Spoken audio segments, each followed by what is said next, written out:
You ask Tiger to solve.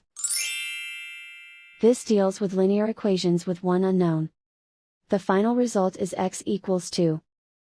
Let's solve it step by step. Group all constants on the right side of the equation. Add 8 to both sides.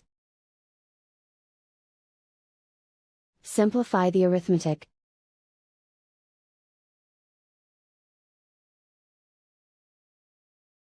Isolate the x. Divide both sides by 9. Simplify the fraction. Find the greatest common factor of the numerator and denominator.